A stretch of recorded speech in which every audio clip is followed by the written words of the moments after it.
Hello students, good afternoon. Class है आपकी triple E M की।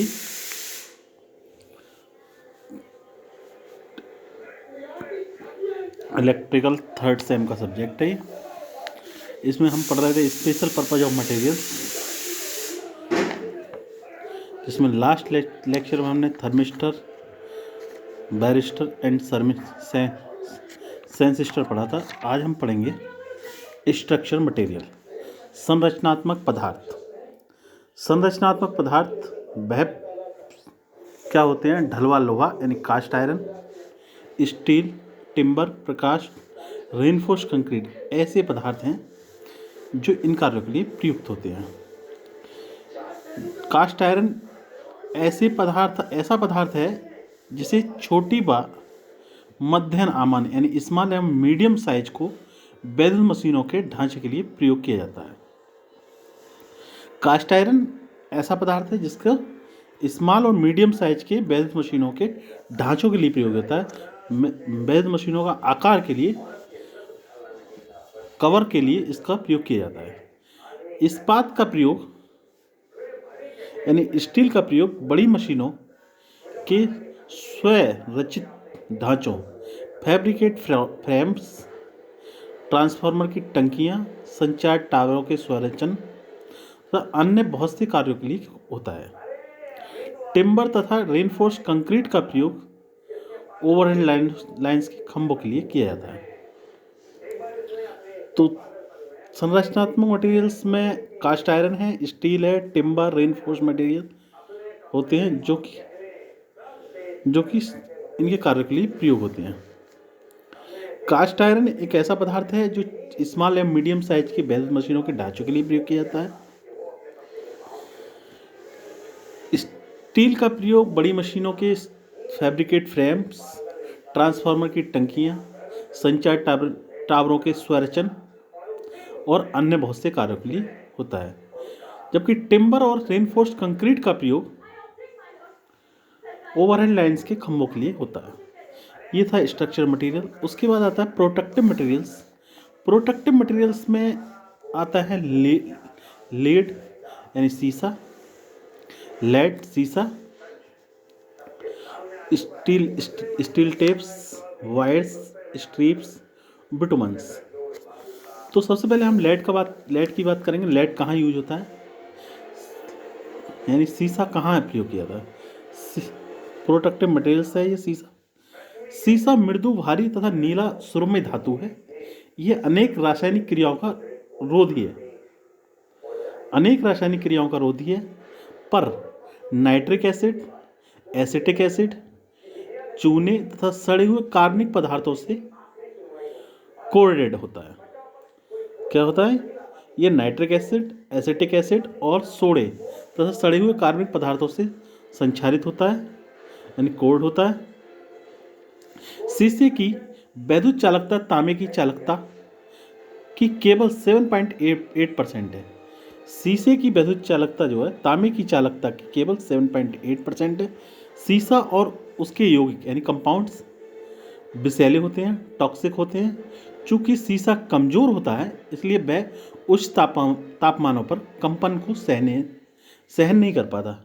विद्युत अभियंत्रण यानी इलेक्ट्रिकल इंजीनियरिंग के क्षेत्र में शीशा संचायक, बैटरियां और केबलों पर कवच या आवरण के लिए प्रयोग किया जाता है। केबल पर शुद्ध शीशे के आवरण के कंपनों के कारण शुद्ध शीशे के आवरण के कंपनों के कारण दरारें पड़ने से वह कार्य करने के दौरान खराब हो जाता है। पर इस कठिनाई को समाप्त करने के लिए शीशे को एंटीमनी, टिन, कैडमियम तथा तांबे के साथ धातु मिश्रित करके प्रयोग किया जाता है। शीशा जस्ता और टिन के साथ आसानी से धातु मिश्रित होता है और अनेक व्यावसायिक धातुओं मिश्रणों को बनाता है, जिनमें झाल या बेयरिंग की धातु भी होती है। तो लेड क्या है आपका? एक मृदु, भारी और नीला सुरमई धातु है। यह अनेक रासायनिक क्रियाओं पर रोधी है। नाइट्रिक एसिड, एसिटिक एसिड और सोडे सड़े हुए कार्बनिक पदार्थों से संचारित होता है। शीशे की वैद्युत चालकता तांबे की चालकता का 7.8% है। शीशा और उसके यौगिक विषैले होते हैं। चूंकि शीशा बहुत कमजोर होता है इसलिए उच्च तापमानों पर कंपनों को सहन नहीं कर पाता। इलेक्ट्रिकल इंजन के क्षेत्र में शीशा संचयक बैटरियां केबलों पर कवच या आवरण के लिए प्रयोग किया जाता है। आवरण के लिए या कवच के, आवरण या कवच बात एक ही है। केबल पर शुद्ध शीशे के आवरण के कंपनों के कारण दरारें पड़ने से कार्य करने के दौरान खराब हो जाता है। पर इस कठिनाई को समाप्त करने के लिए शीशे को एंटीमनी, टिन, कैडमियम, तांबे के साथ धातु मिश्रित करके प्रयोग किया जाता है। शीशा जस्ता और टिन के साथ साथ आसानी से धातु मिश्रित हो जाए। शीशा जस्ता और टिन के साथ आसानी से धातु मिश्रित होता है और अनेक व्यावसायिक धातु मिश्रणों को बनाता है जिनमें झाल और बेरिंग की धातु भी आती हैं। उसके बाद हम बात करते हैं steel tapes, wires and strips, यानी इस्पात, लपटेन, तार व पट्टियाँ। तो इस्पात, लपटेन, तार तथा पट्टियाँ सामान्यतः खान, भूमिगत तथा मौसमरोधी केबलों आदि के लिए प्रोटेक्टिव पदार्थ के रूप में प्रयोग की जाती हैं।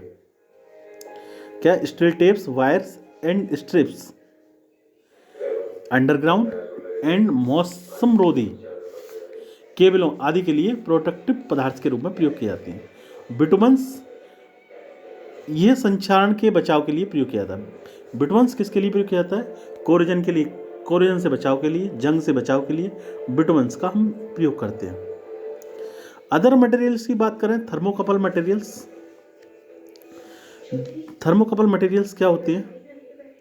जब दो भिन्न भिन्न धातुओं के तारों को एक साथ जोड़ा जाता है तो इस जंक्शन पर एक विद्युत भाग बल यानी ईएमएफ पाया जाता है जिसका मान धातुओं तथा धातु मिश्रों के प्रारूप पर डिपेंड करता है। क्या? दो भिन्न भिन्न धातुओं के तारों को एक साथ जोड़ा जाए तो इसे जंक्शन पर एक ईएमएफ पाया जाता है जिसका मान धातुओं अथवा धातु मिश्रणों के प्रारूप पर निर्भर करता है। युग्मन के तापमान की समानुपाती होता है। यह ईएमएफ अति निम्न होता है, बहुत कम होता है और इसे मापने का प्रयास तभी सफल होगा जब और अधिक युग्मनों को बनाकर ईएमएफ बलों में वृद्धि की जाए। जब ईएमएफ को बढ़ाया जाए तभी यह सफल हो पाएगा। इतना कम होता है कि इसको मापना भी मुश्किल होता है और इसे मापने का प्रयास तभी सफल होगा जब और अधिक युग्मों को बनाकर विद्युत भाग बल में वृद्धि की जाए। सभी युग्मनों का तापमान समान होता है, यानी जितने भी जंक्शन होते हैं उनका टेम्परेचर समान होता है। पूरे परिपथ का परिणामी ईएमएफ शून्य होता है, पर यदि एक युग्मन का तापमान भिन्न हो तो परिणामी विद्युत भाग बल शून्य नहीं होगा। यह परिणामी विद्युत भाग बल युग्मों का ताप अंतर के समानुपाती है, जिसे हम ताप वैद्युत विद्युत भाग बल कहते हैं। ये अलग अलग होता है। जैसे तांबे का तापमान टेम्परेचर रेंज क्या होती है? -200 से 400 और विद्युत भाग बल होता है 27.6। लोहा या कांस्टेंट का टेम्परेचर रेंज होती है 0 से 90 और इसका ईएमएफ होता है 26.7।